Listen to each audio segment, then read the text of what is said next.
Në kampionatin ballkanik të MMA edicioni 8, i cili u zhvillua më 22-23 mars 2025 në sallën e sportit Vasil Shanto në Tiranë, morën pjesë 125 sportistë nga 4 shtete pjesëmarrëse: Shqipëria, Bullgaria, Kosova dhe Turqia.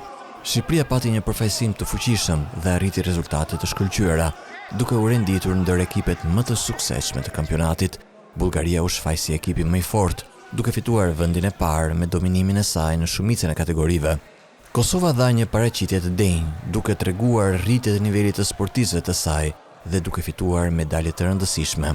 Turqia, ndonse me një numër më të vogël sportistësh, konkuruan me përkushtim dhe shfaqën performanca të mira.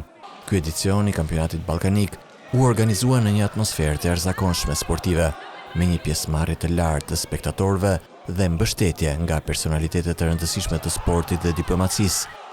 Të pranishëm në event ishin zoti Fidel Ylli, presidenti i Komitetit Olimpik Kombëtar Shqiptar, i shoqëruar nga sekretari i përgjithshëm, zoti Gerti Shima. Ne shqiptarët e kemi traditë, kam besim te puna e presidentit, te puna e trajnerëve, që në krye të 10 viteve të fundit është bërë një punë jashtëzakonshme, janë marrë medalje dhe vetë fakti që janë bërë 4 kampionate ballkanike në Shqipëri tregon seriozitetin e federatës, me buxhete mjaft minimale kanë arritur të organizojnë këtë sport. Ambasadori i Bullgarisë në Shqipëri, i pranishëm në aktivitet, përgëzoi organizatorët për suksesin e kampionatit. Ky edicion konfirmoi edhe një herë se kampionati ballkanik i MMA-s është një platformë e rëndësishme për zhvillimin e këtij sporti në rajon, duke nxjerrë në pa talentet e reja dhe përkushtimin e sportistëve nga i gjithë Ballkani.